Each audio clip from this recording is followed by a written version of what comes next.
Só se nós primeiro acreditarmos em nós é que vamos conseguir fazer o que quer que seja. Acreditemos que nós somos capazes. Formemo-nos para que nós tenhamos as ferramentas para efetivamente crescermos no mundo profissional ou no mundo social, depende da área de atuação que esteja, mas sempre acreditemos em nós, em primeira instância.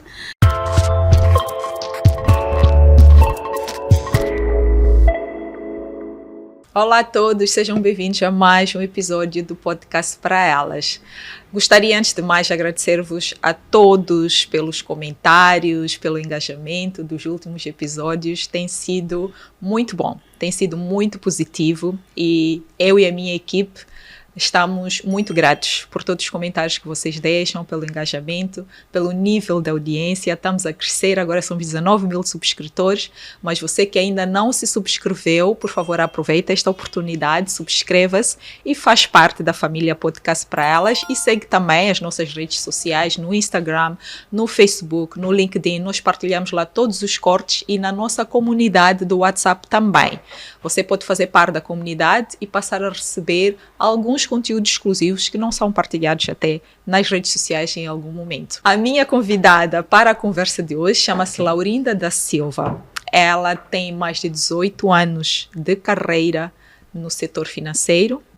A Laurinda da Silva também é uma das vencedoras do programa Be Like a Woman, que é uma iniciativa da Ernst & Young e a New Faces, New Voices, que é um projeto da Graça Machel Trust. Portanto, é um programa que vem valorizar e reconhecer o papel da mulher no mundo corporativo e na sociedade. Vamos ouvir também como é que foi esta trajetória da Laurinda no Be Like a Woman. Eu também já tive o privilégio e o prazer de passar por essa experiência e é marcante, é uma experiência única e que vale a pena. E já agora aproveito dizer que estão abertas as inscrições para a próxima temporada, portanto vocês podem seguir as páginas do Be Like a Woman nas redes sociais e tem lá todos os critérios que são necessários para fazerem parte deste programa que é muito interessante, vale mesmo a pena. Laurinda da Silva, muito bem-vinda ao podcast para elas. Olá a todos e obrigada, Lima, pelo convite. Vamos a isso. Vamos a isso, é verdade. Laurinda, nós já tínhamos cruzado em alguns momentos, já tínhamos falado da possibilidade de estares aqui hoje. Com muito gosto te recebo para esta conversa que acredito que vai também contribuir para aquilo que são eu chamaria debates, conversas de inspiração e de motivação a outras mulheres. 18 anos de carreira no setor financeiro não é pouco. É uma grande caminhada. Pois. Mas fala-nos um pouco como é que tudo isso começa. Bem, em termos mesmo da minha experiência profissional, na verdade eu nem queria fazer o curso que eu fiz.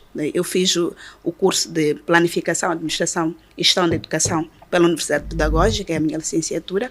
Entretanto, eu sempre quis ser economista. Ok. Mas pelo contexto do meu processo estudantil, não consegui efetivamente entrar para a Universidade Eduardo Mondlane, que até era o sonho meu na altura. E como na nossa geração não fizemos necessariamente aquilo que nós queríamos, mas aquilo que convinha fazer e que as oportunidades assim nos conferiam, e por isso consegui esta oportunidade de entrar para a Universidade Pedagógica. Na altura foi o projeto do doutor, esqueci-me agora o nome dele, mas é muito famoso na Universidade Pedagógica, e foi mesmo por concurso documental, portanto, modelo não tradicional de admissões em universidades. E pronto, foi a minha oportunidade de ingressar para a universidade e assim fiz este curso.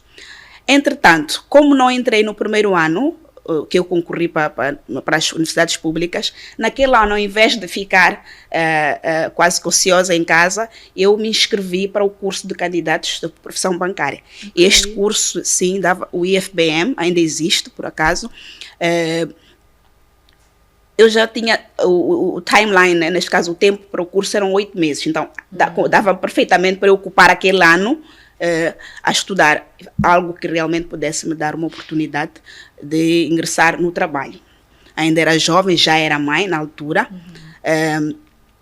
e consegui, de facto, estar neste curso, completei o curso.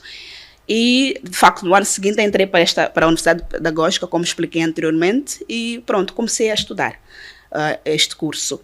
E já no segundo ano da universidade é que consegui o meu primeiro emprego no Millennium Beam, que é onde comecei efetivamente a minha carreira na banca. Quantos anos tinhas nesta altura? Nesta altura devia ter 24, provavelmente. Okay. Acho que 24, ou 23, 24, por aí. Mas, Laurinda, antes de avançarmos, eu queria recuar um pouco. Sim. Disseste que foste mãe cedo, aos 16 anos, não é? É mesmo isso. Como é que foi esta experiência? Eu acho que é importante falarmos sobre isso, porque existem muitas jovens nesta idade com muitas incertezas, muitas dúvidas, e passar uma experiência destas, eu acho que pode ajudar a elucidar muitas meninas. Sim, a minha experiência como mãe foi quase que surreal, porque para além de eu na verdade era uma adolescente informada, porque na altura eu estudei na Judina Machel, meu ensino secundário. Já existia uma coisa que chamava-se Geração Bis. Okay. E a Geração Bis fazia estas palestras de sensibilização de jovens para questões de doenças e também gravidez precoce e todos os outros temas que interessavam falar com os jovens. E eu sempre participei destas palestras, portanto eu já tinha uma informação de tudo que tem a ver com os riscos associados a mesmo questão de prevenção, quer dizer, um bocadinho de tudo, informação de saúde reprodutora e também a questão do sexo protegido ou não protegido. Todas essas questões eles falavam de forma aberta. Okay. Exatamente, falavam perfeitamente de forma aberta. E porque ali era um espaço, podemos dizer, aberto e seguro, que os jovens provavelmente não tinham esta possibilidade de falar com os pais, porque os nossos pais não eram os pais abertos, sim, que provavelmente hoje nós sejamos. Então ali era um espaço seguro para se falar dessas questões. Mas, entretanto, no meu caso, de forma mesmo surreal, porque até o sexo que eu tive foi prevenido, mas acho que era para esta criança nascer. Hoje não consigo explicar como é que esta criança veio. Okay. Mas, efetivamente, ela veio. Eu tive a minha filha, eu tinha 16 anos. E quando tu soubeste que estavas grávida, sim, qual foi a tua reação? Por acaso fui mesmo à Geração Bis, porque eles explicaram uma situação disto, como é que... Quer dizer, explicavam tudo. Então, eu fui lá para ter a certeza. Eu expliquei que eu estou a sentir, estou diferente, o meu período não veio, essas coisas todas. Então, eles me submeteram a testes e tive aconselhamento, porque eu era jovem, muito jovem, e explicaram como é que isto tem que falar com a sua mãe, etc, etc. E são duas possibilidades. Tem que seguir o processo todo, tem que ter acompanhamento, tem que fazer todo o acompanhamento hospitalar, mas também não ter. Se não tiver, também tem um protocolo, precisa de autorização, aquelas coisas todas. Sim. E para tal, precisa sempre da sua mãe ou do seu encarregado de educação. Pois. Eu desses senhores não conheço a minha mãe. A minha mãe era uma mãe, minha mãe é falecida, era uma mãe que não conseguirias conversar e falar sobre este tema. Então ficou este bloqueio, como vou falar para a minha mãe? Então eu vivi dois momentos. Desafio. Sim, vivi dois momentos. A questão de ter que comunicar isto à minha mãe, partilhar, e também ao mesmo tempo eu tinha um medo de perder a minha vida. Tipo, mas se eu perder a minha vida, e se for só esta filha que Deus vai me dar, como é que eu vou fazer? Então, entre eu morrer e eu ter a minha filha, eu acho que é possível eu viver. E encarar a minha mãe, porque a minha mãe é minha mãe, não vai mudar nada. Ela até pode zangar, espernear, não é o que ela queria para mim naturalmente, mas ela não vai me deixar. Vou gerir. E geri mesmo, e realmente a minha filha nasceu. A minha mãe descobriu já numa fase avançada da minha gravidez, porque eu não partilhei. Ela desconfiou, tentou, porque minha mãe não conseguia. Era uma mãe muito aquele modelo militar, podemos dizer assim. Dura. Sim. Veio uma tia minha, conversou, mas mesmo assim eu não revelei. Okay. E consegui fazer o carry over da minha gravidez até o período que eu sabia que a minha mãe não podia fazer nada. Mas pronto. Mas isto que tu passaste é uma experiência digamos assim, não muito boa, de falta de diálogo, né, com os nossos Exatamente. filhos. E realmente os nossos pais na altura quase todos eram assim. Não Todos havia eles. diálogo, não se falava sobre sexualidade, era tudo um tabu e por isso que acontecia isso, né? Te fechaste até que chegasse a este ponto, Exatamente. que ela percebesse que estavas grávida. Sim, e foi deliberado porque eu já sabia que a minha mãe não era flexível, ela não havia de me entender e provavelmente quase que 100% eu já sabia que a minha mãe não ia querer que eu mantivesse a gravidez. Mas eu já tinha o meu medo de viver, pode ocorrer mal, esta questão de interrupção, então eu preferi conter-me para pelo menos salvar a minha vida. Quer dizer, é este pensamento que eu tinha nesta altura. E realmente filo desta forma. E, graças a Deus, correu tudo bem, a minha filha nasceu.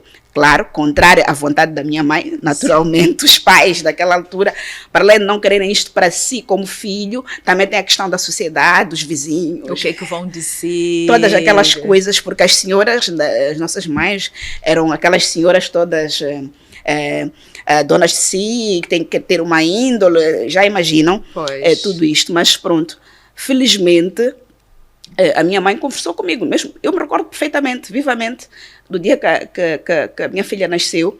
Olha, ela explicou logo, disse, olha, a partir de hoje, a tua vida vai mudar. Porque tu vais ter uma responsabilidade acrescida, sendo tu menor de idade, e também ter as responsabilidades que tu tens como filha. Porque eu não vou deixar de cobrar que tu estudes, termines o teu estudo, etc. Toda aquela fase que um pai, assim, vislumbra para um filho. Então, tu não deixaste de ser minha filha, eu vou te cobrar. Mas também tens uma filha. As responsabilidades aumentaram. Sim. E já não vais poder sair, ir ao cinema, teatro, quer dizer, que eram as nossas saídas no nosso tempo. Sim. Ir ao teatro, ir ao cinema. Ainda existia o Gil Vicente, ainda me recordo perfeitamente. E um e outro passeio. Já não vais poder fazer isso, porque vais ter que ficar com a tua filha para cuidar, porque eu também trabalho, etc. Então, nós vamos ajudar, mas sempre, em primeira instância, a responsabilidade é tua.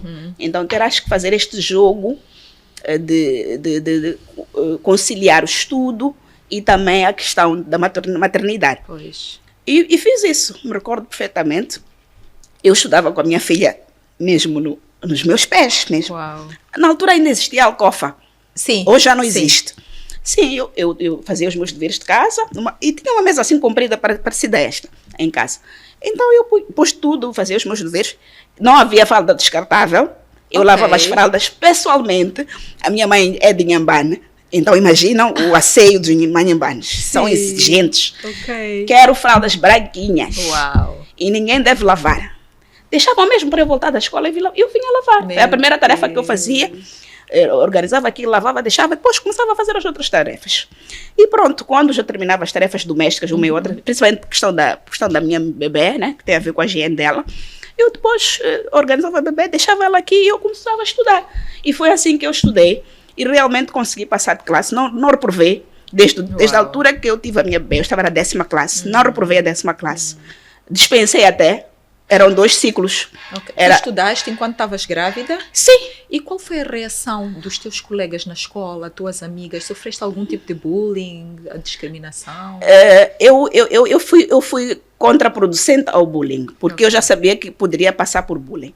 Felizmente a minha barriga não era muito grande, não tive uma barriga notória, digamos assim, e eu não era uma pessoa muito de amigas. Então eu, por natureza, não tinha muitas amizades. Então era só ir à escola, terminar a escola, estou a ir para casa. Não tenho que estar aí de conversinha com os colegas. Então isso também me ajudou muito, porque eu ia para a escola, já desaparecia e ia embora. Ia sozinha para casa. Então, claro que provavelmente um e outro colega pode ter reparado algo, mas não conseguia me perguntar diretamente, porque não tinha intimidade comigo. E eu não devia satisfação. Não dava muito espaço, mas também foi uma forma de me proteger, porque eu precisava me focar para poder terminar o estudo. Minha mãe era muito exigente. Eu, como já tinha aprontado, porque já tenho um bebê, minha mãe aumentou a exigência. Então cresceste muito rápido. Sim. E pronto, fazia isto. Então, minha filha nasceu num final de semana. Foi um sábado de madrugada. Então, só faltei 2 dias. O próprio domingo descansei, por acaso foi parto normal. então não tive pontos.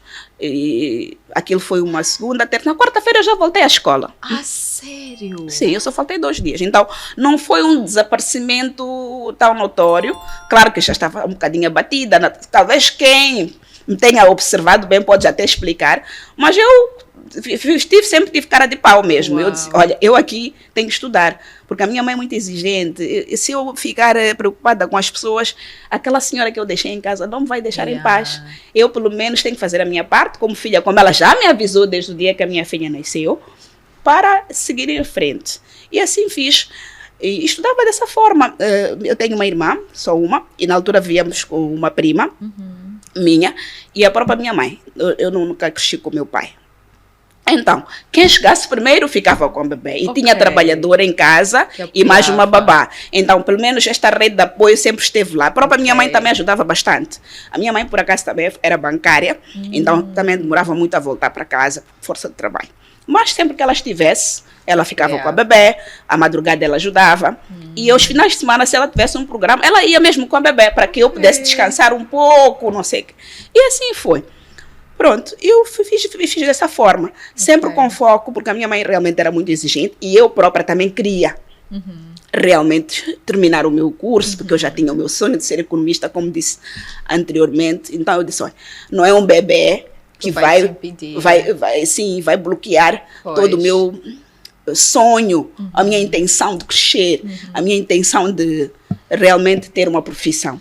Laurinda, este processo tu viveste um tipo de educação, nós vivemos. Naquela altura a educação era rígida, não existia muito diálogo entre pais e filhos, em particular mães e filhas, não se falava dessas questões todas de saúde sexual reprodutiva, as mães ou os pais não preparavam os seus filhos para esta fase, ou se aprendia na escola ou na rua, ou aprendia-se fazendo.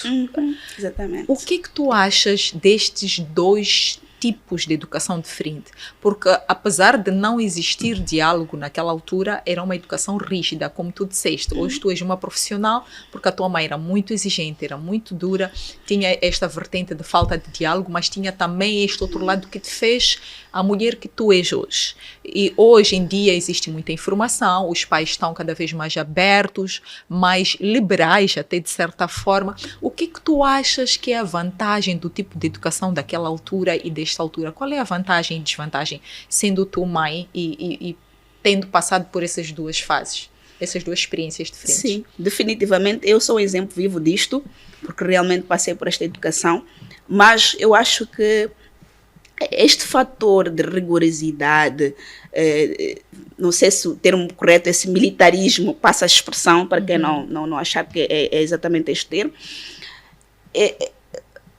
eu acho que isto é importante ter, para nós podermos disseminar a disciplina nos nossos filhos. E também para eles perceberem que a vida não é linear. A partir desta educação, nós começamos a ver que as coisas não são um mar de rosas. A vida não é isso. A vida realmente é preciso lutar. É preciso ter disciplina. É preciso correr atrás. Então, quando nós somos muito menos exigentes como pais, começamos a ter o resultado de filhos que também não estão naquela linhagem que nós como pais desenhamos. Começamos a ter filhos pouco fortes. Crianças que qualquer coisa abalam-se. Abalam-se emocionalmente. Sim, e provavelmente eu acho que nós temos que fazer uma mesclagem, não é? Um pouco daquilo que é a educação que nós próprios como pais de hoje tivemos, nossos pais assim nos educaram, e era exemplar, uma educação exemplar, mas faltou, por exemplo, isto que nós estamos a trazer aqui, que é a questão do diálogo. Então, nós também temos que trazer os nossos filhos para o diálogo. Mas há uma linha tênue aí, entre você ser amigo do seu filho e ser pai ou mãe do seu filho. Há uma linha tênue, porque nós queremos aproximar os nossos filhos, sim senhora, mas eles não podem confundir que nós somos amigos deles no sentido genérico da palavra. Sim. Então, aí é onde está o segredo. Como então conciliar isso? O seu filho tem que sentir que pode ter acolhimento como pai ou mãe, mas tem que recordar-se que é pai e mãe. O pai e a mãe tem aquelas exigências. E o filho tem que saber que meu pai quer isto, tem que ser assim. Não pode se esquecer das suas obrigações. Então, às vezes, nós como pais de hoje, suavizamos um pouco a parte daquilo que os filhos nos devem, né? O filho tem um dever para conosco. Sim. E nós também temos um dever para com eles, naturalmente. Há esta questão de reciprocidade. Mas temos que sempre ter um cuidado nesta questão de confundir os papéis de você ser um pai amigo e ser um pai amigo, mas também que exige. Yeah. Então, os filhos têm que compreender isso.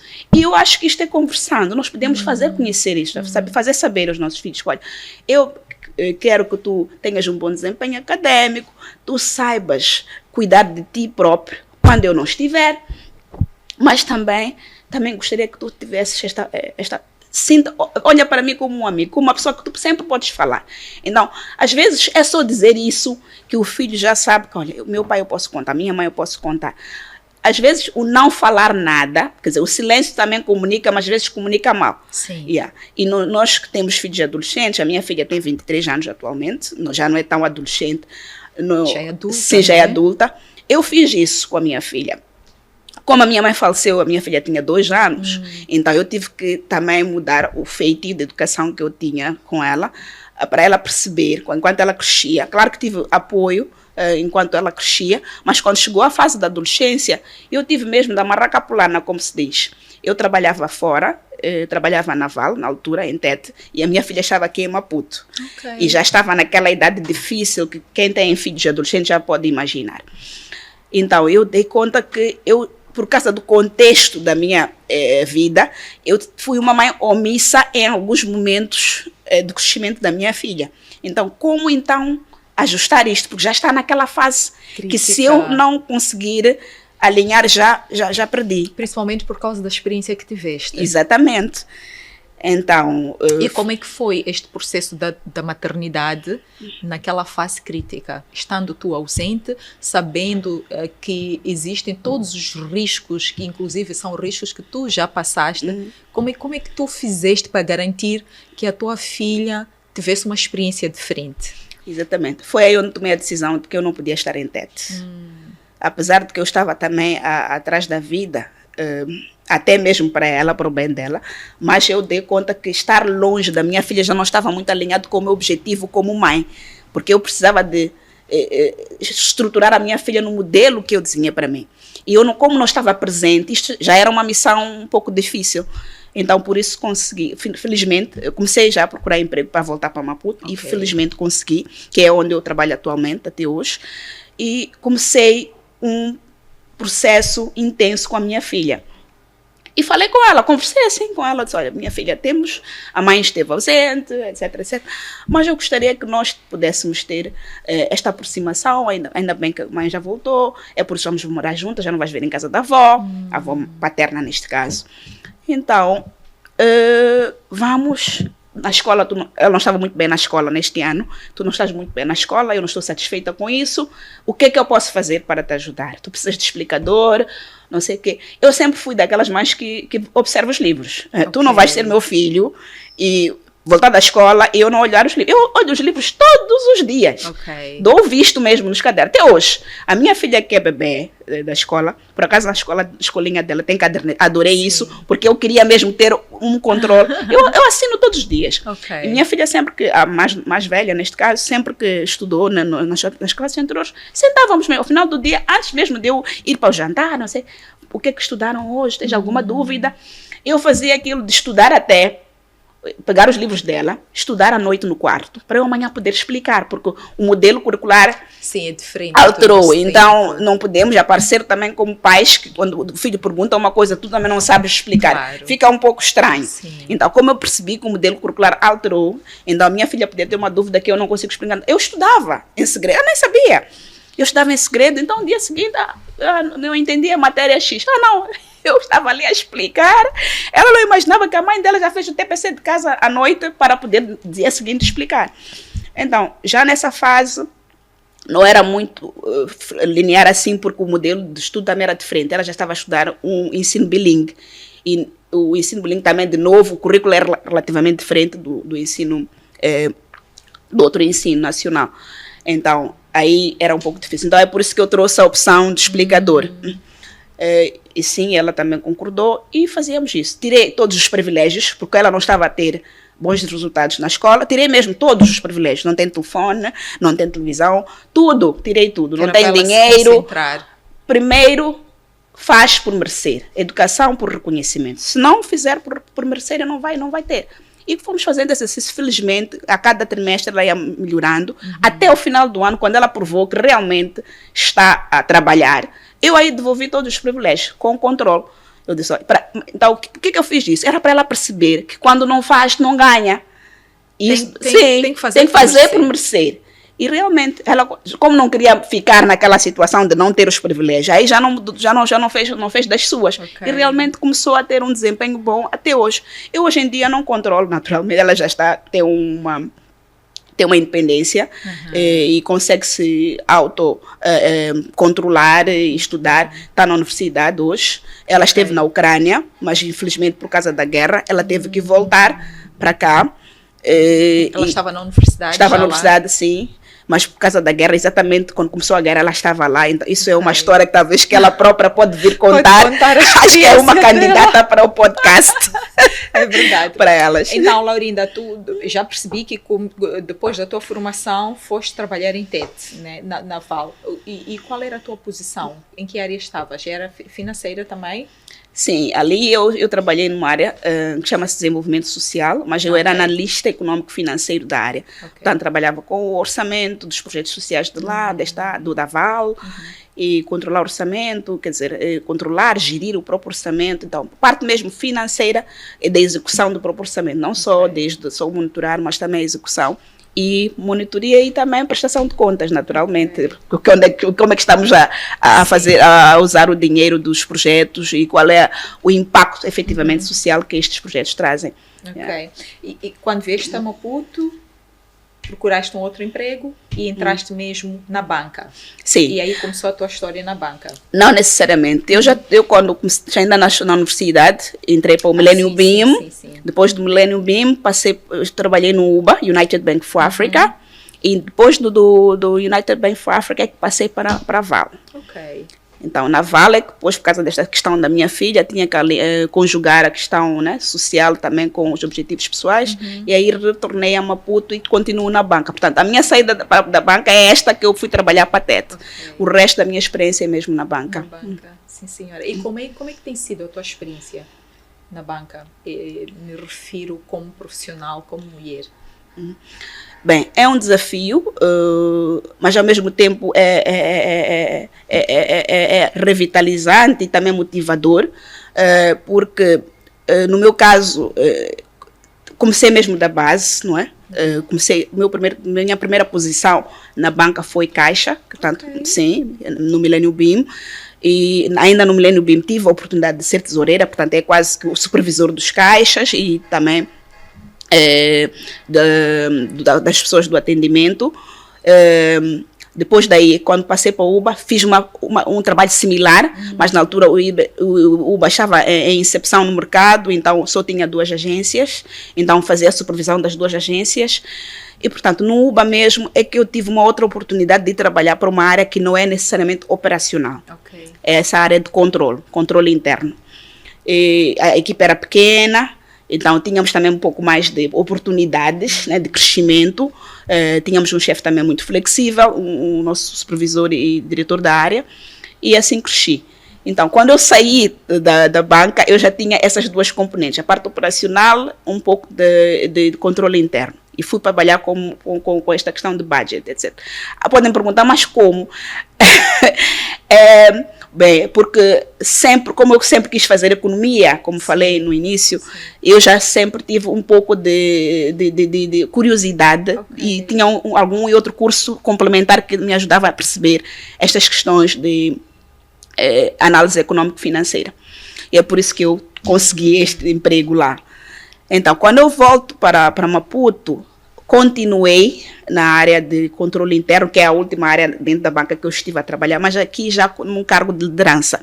Então, dirigi a equipe de controle interno durante 5 anos, no Ecobank Moçambique, que é onde eu trabalho atualmente. E foi muito interessante, é aí onde os desafios reais da liderança comecei a viver nesta experiência, por ser mulher. A minha equipe, na altura, era composta quase 50-50, mas eu era mais nova do que os membros da equipe. Então, havia um certo, ainda que não expresso, o estereótipo de género e também, ao mesmo tempo, a tendência de parece que não sou capaz, não é? Por ser mais nova e porque eles são mais experientes do que eu. E aí começam os desafios. E é nessa altura que eu tive que me fazer mostrar que eu sou capaz. Eu fazia um pouco além do que era o meu job description. Conhecer mais, porque também era uma empresa nova. A empresa, na altura, acabava de se inserir no mercado. Portanto, mesmo esta área era nova na estrutura da empresa. E também, como é uma nova empresa, o modelo de controle interno é relativamente diferente do que a empresa anterior, então tudo era novidade para todos, inclusive a mim. Então, mas nessa altura eu comecei a tentar aprender mais. Eu tinha a vantagem de ter trabalhado no UBA, porque são instituições de fora, os modelos mesmo estruturais são relativamente parecidos. Eu já tinha esta vantagem de entender a estrutura e como é que os processos ocorrem. Então, usei isto para como vantagem para mim, para poder ter o meu espaço na equipe, primeiro, para eles poderem perceber que eu sou capaz, efetivamente, e podemos trabalhar juntos e fazer daquela área uma área de sucesso, ainda mais porque essas áreas, de controle interno, auditoria, há um certo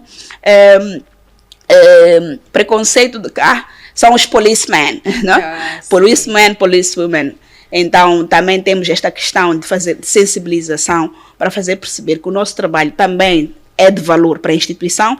Nós não somos necessariamente policemen, somos advisors, mais advisors que outra coisa. Então, também tem esta questão. Então, era um desafio quase vamos lá dizer, transversal. A nível da equipe, a nível dos próprios chefes para conosco, porque tínhamos que mostrar que nós realmente somos relevantes e podemos trazer mais valor para a instituição. Mas com o tempo, depois de também realmente trabalhar no mindset da equipe, conseguimos todos depois ser mesmo uma equipe unida e todos percebemos qual era a visão, o que a empresa queria e conseguimos realmente fazer o delivery. E dirigi esta área durante 5 anos. E dentro da instituição tive mais outros 2 postos de trabalho. Trabalhei, eu agora mudei, de vez de ser backstage, estou mais no front. Trabalhei também no balcão como gerente num dos balcões durante quase 1 ano e atualmente trabalho na direção de retalho. Portanto, passei, eu posso dizer que conheço os 3, vou dizer, a pirâmide da banca. Portanto, operações, business e o controles. Então, tenho esta umbrella, digamos assim, esta guarda-chuva. Sim, exatamente. Laurinda, a maioria dos colaboradores do setor financeiro, em particular da banca, são mulheres. Mas, quando nós olhamos para os cargos de top, a nível do conselho de administração, existem poucas mulheres. O que tu achas que está a faltar?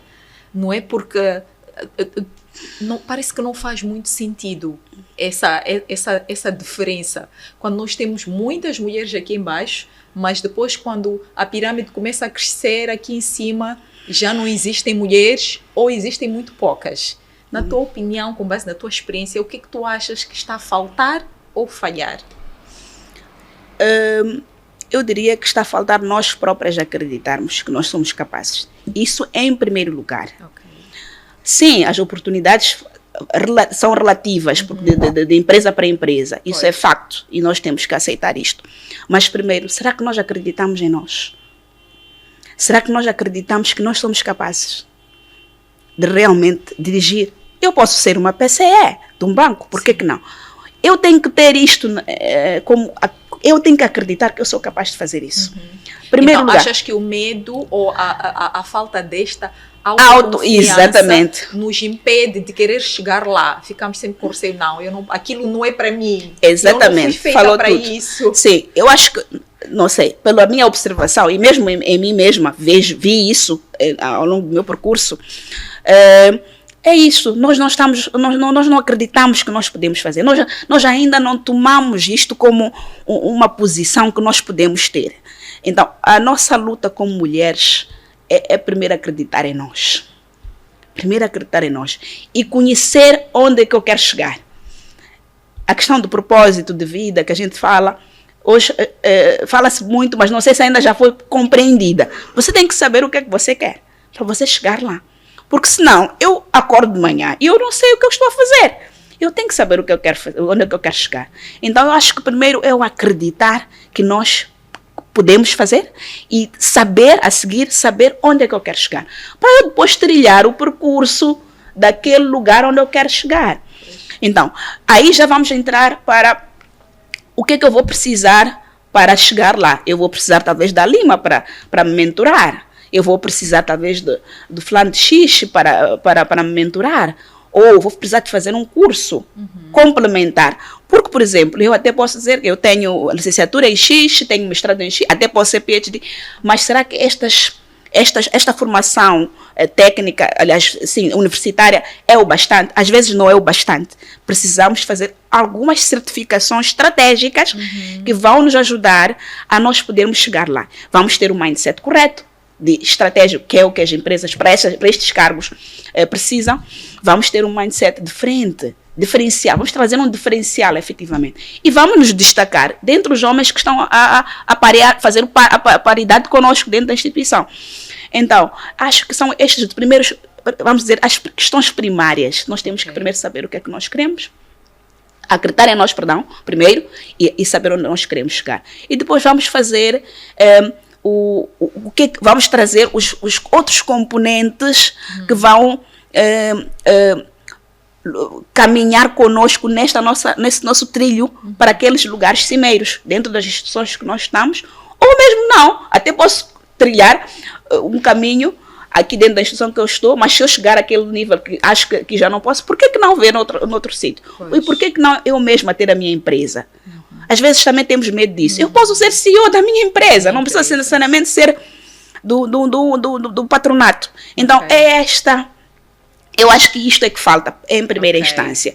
E depois as oportunidades. Aí já são outras questões que não estão no nosso controle. São primeiro trabalho das instituições, a vontade da instituição apostar, formar, investir nestas mulheres que têm capacidade, porque acredito que em algum momento tem que se identificar o potencial que existe dentro da instituição. Ok, pronto, já acho que faz sentido o que tu disseste e em termos de autopreparação, mas também existe uma segunda perspectiva, que é uma perspectiva interna da própria instituição. Mas, acima de tudo, nós mesmas temos que acreditar, temos que construir esta autoconfiança. E quando nós mostramos esta autoconfiança, acredito que também do outro lado há uma reação. Sim. Há um sinal que é transmitido, que diz que, olha, afinal, aquela senhora tem potencial. Mas essas posições são muito demanding, muito exigentes. Tu achas que este também pode ser um dos motivos que faz com que as mulheres prefiram ficar de longe, porque isso compromete muita coisa em termos de responsabilidades como mãe, para aquelas que são casadas. Tem situações que, no nosso contexto cultural, não são muitos homens que estão preparados em chegar em casa todos os dias e a mulher não estar lá. Achas que essas questões também podem ser um impedimento? O fato delas, de mulheres dizerem, não, eu não quero aquilo porque vai entrar em choque com o que eu sonho como mãe, esposa ou companheira de alguém? Sim, esse definitivamente é um desafio que nós como mulheres temos. Aí temos que trabalhar muito a nossa rede de apoio. Porque se eu sou casada, tenho um companheiro, tem que haver um alinhamento entre nós. Ao mesmo tempo que o meu parceiro também tem um objetivo profissional que eu devo apoiar, em princípio, né? Este é o modelo mais é o modelo ideal, né? Sim. Que eu vou sempre apoiar o meu parceiro e vice-versa. Também tem que ter um parceiro que me entenda, que entenda os meus objetivos. Pois. Isso também, o alinhamento familiar pode ajudar muito neste processo de crescimento, né, da mulher. E também do homem, naturalmente, não, sem necessariamente deixá-los de fora. Mas como aqui estamos falando mesmo das mulheres, acabo fazendo ênfase a elas. Então, para mim, de facto, é demanding, mas temos que alinhar, porque isso vai afetar, como disse, toda a estrutura familiar, porque eu já não vou ter aquele mesmo tempo que eu dedico aos filhos, etc. Então, temos que trazer estes elementos à mesa no nosso casamento. Conversar sobre isto. Como é que vamos gerir? Se eu realmente almejo fazer isto, quando eu conseguir, como é que vamos fazer? Então, acho que primeiro também temos que conversar com os nossos parceiros para alinhamento deste aspecto, porque senão, de contrário, ele próprio é de ser o nosso, como é que se diz, sabotador. Ele mesmo, nosso marido, porque não está alinhado com o nosso objetivo de crescimento. Yeah. E a rede de apoio é extensiva, não só para os nossos companheiros, temos nossos pais, para quem tem os pais vivos, até consegue ter ajuda. Sim. Temos também os trabalhadores, assistentes, se tiver possibilidade, pode ter algumas pessoas para lhe ajudar para outras tarefas, que é para realmente você poder se concentrar, se realmente tiver nesses cargos que demandem. Porque não vai conseguir ser a mesma mãe de sempre. Isso não isto não é negociável, definitivamente, porque é realmente demanding. O tempo que eu tinha para voltar para a escola e ver os exercícios do meu filho, eu já não vou ter o mesmo tempo. Então, como é que então vou fechar esta parte? Será que é aos fins de semana? Será que vamos fazer o par com o meu marido? Então, temos que falar sobre esses temas para ver como é que realmente a vida dos nossos filhos, a nossa vida como casal, se fomos casados ou tivemos um companheiro, fica. Yeah. E realmente ajudar. Um ao outro. É verdade. Laurinda, já falamos sobre esta parte inicial tua, da maternidade, dos desafios que viveste, a tua formação, a tua vida profissional. Agora vamos falar do Be Like a Woman, que é uma experiência que tu viveste recentemente. Como é que foi a tua experiência? O que é que te levou a te candidatares para participar do Be Like a Woman? Sim, eu tive uma referência de uma minha colega que participou também na primeira edição do Be Like a Woman. E ela explicou mais ou menos o que é o Be Like a Woman. Parece-me interessante. Como é que se faz para concorrer? Como é que eu concorro? Ela disse, olha, esta edição já não vai a tempo, porque já começou, tem um processo de inscrição, seleção e depois arranca o programa. Então já não vai a tempo para esta edição. Mas na próxima edição, assim que eu souber, eu vou te informar. Tá bem, pronto, fiquei. E realmente ela não se esqueceu. Quando lançaram a segunda edição, ela mandou-me o link que vem lá a informação. Eu logo deixei tudo que eu estava a fazer, fui à página da EY, da Ernst & Young, para ver mais ou menos o que é, porque quando ela me explicou, já passava um tempo, acho quase um ano. Então fui lá ver, até tem lá vídeos, tudo explicativo lá. Vídeos explicativos e também motivacionais, de testemunhos de outros participantes. Então, eu fui ver tudo. Eu disse, então este programa acho que é para mim. Eu gostei, deixa-me já inscrever-me. E inscrevi-me naquele mesmo dia. Acho que 30 minutos depois, mandei até uma fotografia de screenshot para chama-se Alcinda, para ela. E ela disse, já fez, madame? Eu disse, já fiz, já está. Não se perde tempo. Então, depois de algum tempo, né, naturalmente, depois de ele te selecionar, recebi o e-mail a confirmar a minha participação, que eu havia de participar na segunda edição. Bem, eu quando entrei para o Be Like a Woman, não estava muito, quer dizer, eu sabia que eu precisava de uma espécie de uma mentoria, mas eu não estava clara do que eu estava à busca nesta mentoria. Mas a partir do momento que eu tive a primeira sessão de mentoria e conversei com o meu mentor, felizmente ele também está no setor financeiro, o casamento foi perfeito. Então eu expliquei mais ou menos o meu percurso, ele tentou compreender mais ou menos o que é que eu quero, e isto alinhamos logo na primeira sessão, afinal o que é que eu estou a buscar na mentoria, e ficou claro para mim o que é que eu vou fazer no Be Like a Woman, o que é que eu estou a buscar, o que é que eu estou a ir, se vou semear e vou colher deste Be Like a Woman. E assim foi uma experiência incrível. Participei com outras 56 mulheres nesta segunda edição do Be Like a Woman. Foi num contexto diferente, porque tivemos, né, enquanto decorreu o programa, tivemos as manifestações, como acompanharam. Então, não foi, em termos de calendário do programa, tivemos alguma oscilação, porque nem sempre podemos cumprir, Pois. mas até que fosse seguro, assim retomamos. Então, nesse período também já foi um desafio, porque provavelmente há quem não tivesse aquele mesmo foco, porque foi um momento social, às vezes podia haver situações em que a pessoa esteja diretamente afetada por causa do movimento, enfim, muitas questões. Mas, ao mesmo tempo, para mim, eu aproveitei este programa para redefinir ou alinhar o meu objetivo enquanto profissional e qual é o meu percurso para crescimento, onde é que eu quero chegar e como vou chegar, que é o que conversávamos há pouco tempo. Então, aquilo foi perfeito, não só estarmos a conversar assim como conversamos, mas eu viver isto efetivamente. Então, a minha participação no Be Like a Woman foi quase que uma imersão end-to-end daquilo que é a minha carreira, daquilo que é a minha pessoa, o que é que eu quero efetivamente, como é que eu vou fazer e definitivamente as conexões que ele traz, que este programa traz, porque estas 56 mulheres que participaram comigo são mulheres incríveis, são mulheres inspiradoras, são mulheres batalhadoras e elas próprias são exemplos vivos de sucesso.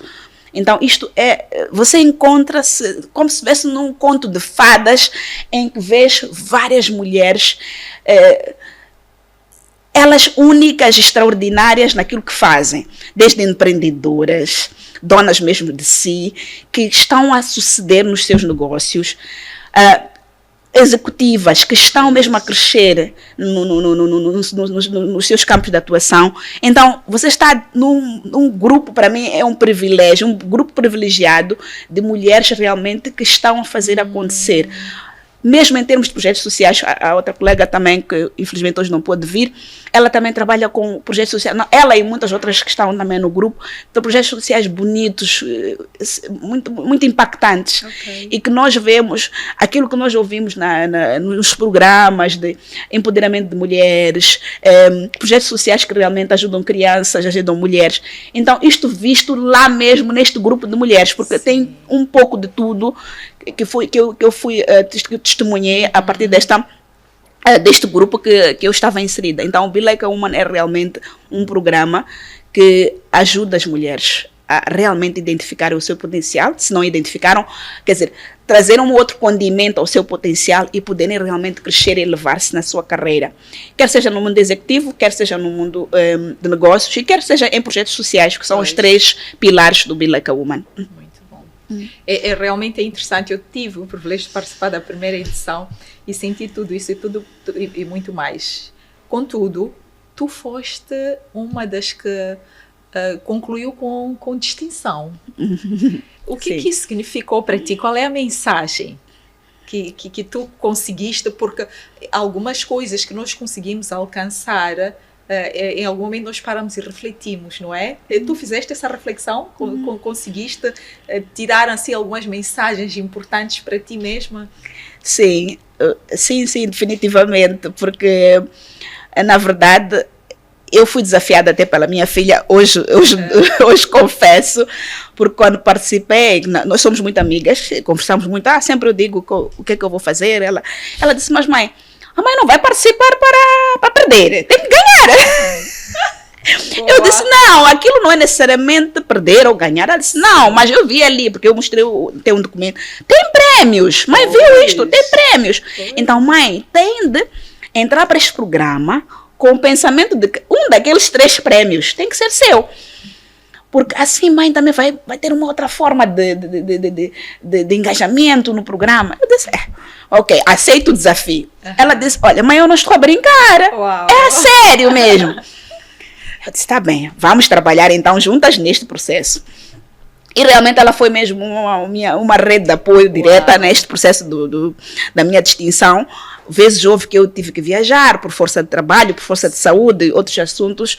E era um dia. E é impressionante que sempre que acontecia isso nos dias da entrega de projeto, dos trabalhos. Porque, para além da parte de mentoria, as masterclasses, naturalmente, também tínhamos desafios, né? Que tínhamos que entregar. Sim, exatamente. A Lima sabe muito bem. Então, é impressionante que sempre que tínhamos os desafios, eu tinha uma situação, ou porque a minha filha está doente, a mais nova, ou porque eu viajei. A minha filha sempre, a mais velha sempre dizia, mãe, não, aqui não há como, temos que entregar o trabalho, como é que vamos fazer? Eu me recordo uma noite, eram meia-noite, quando esse dia eu acabava de voltar do hospital, eu tinha que entregar o desafio no dia seguinte. Sim. Eu ia viajar no dia seguinte, logo de manhã, muito cedo. Eu disse, filha, eu estou muito cansada. A tua irmã já dormiu, mas eu já não estou a aguentar. Ela disse, não, minha senhora, a senhora vai fazer. Mãe, é melhor ir tomar banho, vai lhe ajudar, né, a refrescar-se, e vem e faz. Porque amanhã logo cedo, mãe vai viajar. Até chegar lá, eu ia de carro. Já, mãe, de novo vai ficar cansada, está cansada, e depois vai perder, porque é até meia-noite do dia da manhã. Então é melhor fazer hoje. Eu disse, esta menina... Ensinaste bem. É teu fruto mesmo. Eu disse, esta é minha filha mesmo. E ela está a exigir aquilo. A mesma coisa que fazias para ela está a fazer para ti. E realmente fiz isso. Realmente fiz. Eu acho que eram 3 da manhã quando eu mandei o trabalho feito. E realmente viajei, não sei.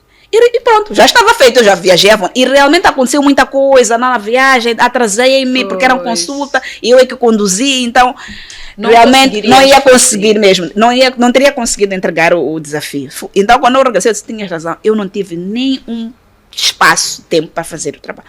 Já viu, mãe? Eu falei. Houve uma outra viagem novamente. Eu viajei e tinha que entregar o desafio. Ela disse, mãe, você está a ir com a sua irmã. Sua irmã é aquela base. Vocês são irmãs, vão estar aí. Depois são consultas. Mãe não vai conseguir. É melhor fazer agora. Antes de entrar, antes de viajar. Eu disse, tá bem, vamos fazer o seguinte. Eu peço ajuda. Tu vais fazer esta parte. Era para contar a minha história. Eu disse, a minha história tu podes contar. Escreve tudo, depois eu hei de rever. E ela fez. Eu a aterrar, vejo, ela já me tinha enviado. Olhei a história, disse, está perfeito, não vou mudar nenhuma vírgula. Ali mesmo, no aeroporto, antes mesmo de fazer o movimento, como é que se diz, alfandegário, olhei, editei o que eu queria, mas eram vírgulas, eram coisas básicas, e enviei o desafio naquele instante. Depois fui para a viagem à vontade. Então, tive realmente este apoio da minha filha. E ela acho que o prêmio acho que eu devo a ela. Realmente quem me deu mais força, quem me desafiou a vencer foi a minha filha, ela chama-se Keila. E obrigada, Keila. Keila, parabéns por desafiares e puxares pela tua mãe. Às vezes só precisamos disso, né? Alguém que esteja ali a puxar por nós em momentos que estamos um pouco fracas, desmotivadas. Eu tive esses momentos todos. Não é porque eu fui forte desde o dia 1 até lá, não. Pelo contrário, tive muitos momentos de fraqueza no processo do Be Like a Woman, por causa do contexto mesmo, a questão de trabalhar de casa. Eu tenho uma bebê, não tenho babá. Então, eu tinha que fazer tudo, fazer as questões de casa, pegar a bebê, fazer o trabalho. Então não é fácil. Eu tive dias que não tive disposição realmente. E aquela estava ali. Não há como, a senhora vai fazer, sim senhora. E realmente eu devo o prêmio a ela. Ela sempre foi a pessoa que me motivou, que me desafiou primeiro e que me motivou a sempre fazer os trabalhos dentro do tempo. Muito bom, parabéns a Keila. Laurinda, nós estamos no fim da nossa conversa. Antes de fecharmos, eu queria pedir-te para deixares aqui uma mensagem para mulheres. A tua câmera é aquela. Ok, obrigada. Mulheres, nós somos fortes, nós conseguimos tudo que queremos, desde que nós acreditemos em nós, como eu dizia anteriormente, para quem me acompanhou desde o início. Só se nós primeiro acreditarmos em nós, é que vamos conseguir fazer o que quer que seja. Acreditemos que nós somos capazes.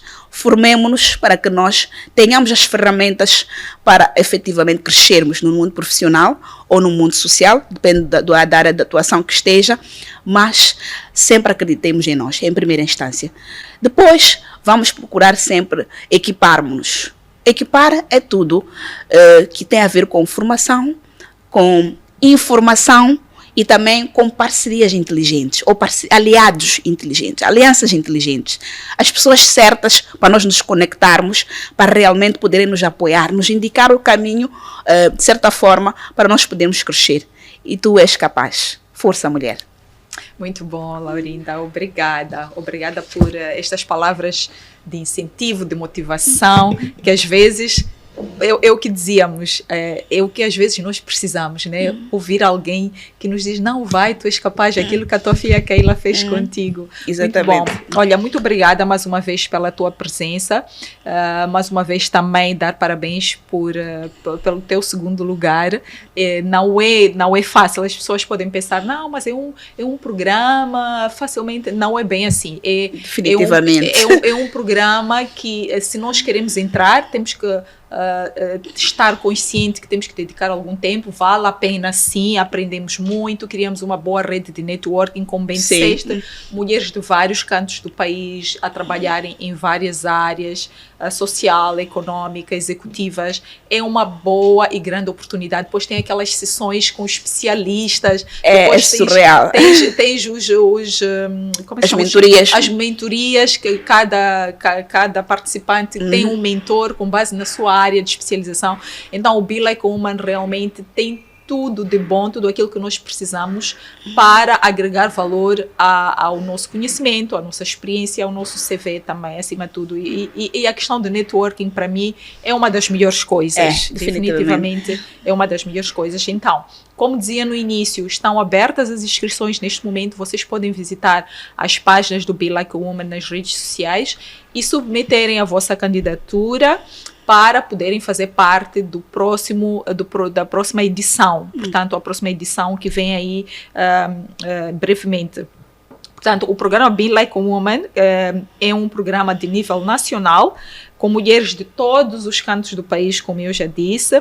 O principal objetivo é formar mulheres profissionais e empreendedoras, tanto na área de negócio e social, em matérias de liderança e gestão de negócios. Para o efeito, este programa conta com gestores sêniores e diferentes instituições nacionais, especialistas de gestão a nível internacional. Estamos a falar de 3 continentes e mais de 30 países. Vocês com certeza que não vão querer perder esta oportunidade. Visitem lá as páginas, tentem não submetam a vossa candidatura, escrevam muito bem, estruturem muito bem a vossa apresentação para garantir que vocês são selecionadas, e muito boa sorte a todas. Até o dia 20 de agosto. Até dia 20 de agosto, ainda tem tempo, né? Dá para sentar e escrever aí um bom texto, uma boa candidatura e submeter. Então, olha, boa sorte a todas que quiserem submeter a candidatura para a próxima edição. Larinda, mais uma vez, muito obrigada. Eu que agradeço a Lima pelo convite e parabéns pelo podcast para ela. Eu, desde o primeiro episódio, assisto o programa, sou uma grande fã do programa e hoje ter estado aqui é uma bênção e um privilégio. Obrigada a si e a toda a equipe. Laurinda, antes de fecharmos, tem aqui um brinde para ti, uma lembrança oferecida pela Brand Solution, que são nossos parceiros. Nós vamos deixar aqui os contactos. A Brand Solution também está conosco desde o início do podcast. Oferecem lembranças personalizadas com imagem do podcast para elas, para que as nossas convidadas levem, não é, esta lembrança deste momento marcante, porque para nós é marcante e esperamos que para todas vocês também sejam. Quero também agradecer o Bom Garfo pelos lanches deliciosos para todas as nossas convidadas e convidados. Estão conosco também desde o início do programa. Muito obrigada, Bom Garfo. Tá giro. Eu já abri, sou muito curiosa. Não tem problema, fica à vontade. São 2 presentes, né, Otília? Sim. Tem ali uma... São 3. São 3, olha! Eu abro logo. Este é um porta-cartão. Vamos lá abrir? Vamos abrir? Tirar, ok. Olha, é um kit é um kit de manicure que vai mesmo na bolsinha, né? Até parece que saber. Eu adoro esta peça. Que tem espelho e tudo. Tem espelho e tudo. A minha quebrou. Agora chegou a vez de ter outro. Eu adoro isso. Muito obrigada. Obrigada, Laurinda. Fico feliz que tenha gostado. Também queremos agradecer o Estúdio 75, que é aqui onde nós gravamos os nossos podcasts. É um espaço com cenários maleáveis, adaptáveis, que todos os nossos clientes podem vir para aqui visitar e podemos adaptar aquilo que desejam. Fazemos spots publicitários, fazemos documentários, fazemos sessões de foto, fazemos videoclipes. Portanto, este espaço é um espaço para criativos e temos cenários dinâmicos, adaptáveis a tudo que vocês desejam e sonham.